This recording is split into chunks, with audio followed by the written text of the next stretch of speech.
welcome back to the Psych press rooms and tables. Thank you. So, was it hard slipping back into your role as Shawn, getting back to the movie? I would say I was rusty for like the first half of the first day. Okay. Oh, you were going to say the first half of the movie? No, guys, I have bad news. I don't say anything funny until the very end of this movie. It was a rough time for me. No, it was just that it was a little bit surreal. Getting the whole band back together, and by whole band I mean half of our Canadian crew as well. So it was sort of like being at a reunion where you love everybody, but it's a little overwhelming at the same time because there's work to be done, but you kind of want to go around and hug everybody individually, and it's it's emotional and there's so much history, and then boom, you have to start, and you forget like, oh wow, we talked really fast on this show, and there's a real rhythm to what we did. So it took a few takes to sort of work out the kinks, and not for Dulé, of course. He just hit the ground sprinting like a gazelle. But yeah, I think we all sort of fell back into it pretty quick. Yeah. Talk to us about doing battle with Zachary Levi at last. At last. You know what? I'm personally glad that it worked out this way, because I know Zach can sing beautifully, but I actually think this was a better part for him, and I think he was able to jump into it. Better than the Broadway musical. Yeah, he was able to really sink into this, and he looks different, he sounds different, and it was something very different for Zach, and I think that made it a lot more fun for him and more fun for us. He's formidable. He's not like a thin, blow-away Psych season 4, episode 6 villain. He's not a villain of the week. He's got some depth, and he's scary, and you wouldn't want to mess with him in the dark alley. Yeah. Well, and I hear we see Mary Lightly again, which is strange because he's dead. So, yes. So tell us a little bit about that. We love him so much.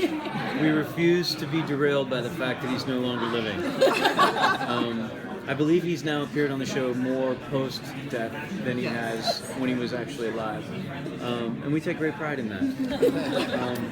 But there's always room for Jimmy Simpson, regardless of what we're talking about. And I hope we found a pretty clever way to give the people what they need, and that's a little more Mary Lightly.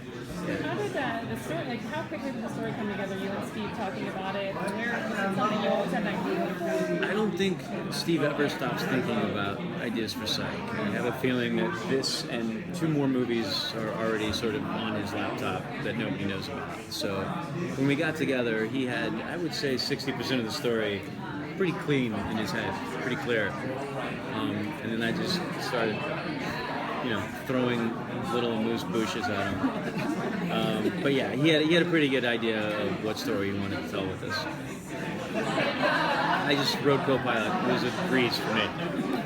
So with you and Dulé and your partnership on the show, and it's evolved over the years, but do you think it feels like original flavor Psych, even though it's a new movie with you two and everything? Absolutely. I would say we were actually hyper aware of making sure that we tapped into that sort of classic Shawn and Gus relationship that sort of launched the show, because we've been gone for 4 years and we didn't want to come back and ask people to no, this isn't Twin Peaks, it's like we actually felt like we had an obligation to deliver mostly what they loved about our show, and that's what we did. I would say it's more classic Psych than weird nouveau tribute Psych. I know we went through phases on our show, but I would say this taps into early classic Shawn and Gus Psych. Now, that being said, were there any real big surprises in the movie that you were just like, oh wow, I didn't expect that to happen? Because I co-wrote it, I kind of knew everything that was coming. It's tough to surprise the writer. I guess there were moments that played differently than maybe we thought they would on the page. I think Maggie Lawson turns in a very sort of beautifully, emotionally grounded performance in this movie. I think a lot of that has to do with the fact that Tim wasn't with us, and which you will most definitely feel. You don't make Psych without Lassiter, so it's not like it's something that you're not going to miss. You will, and I think she carried a lot of that burden, and as a result, I think there's a depth to her performance that maybe isn't synonymous with your normal sort of light, breezy Psych episodes. That was nice to see, and something that I think we all felt. Corbin, surprisingly enough, can rock a scarf. We heard something about that. Yeah. He just looked good. I was like, I honestly don't know if this joke is working because he just looks good. He had a little beard and he looked kind of grizzled and ruggedly handsome, and he's just a handsome fellow. Yeah. You had 4 years to think about it. Did you have movies you wanted to reference that you didn't in the original show? Nicknames didn't get to use. But you're like, this is here. We did our normal think tank for the nicknames and for the don't be's. But I think we showed surprising amount of restraint with the movie references and stuff this time. I was like, I think we were like, let's challenge ourselves to get back to like just a solid narrative with Shawn and Gus hijinks along the way, and not lean too much into somebody else's stuff.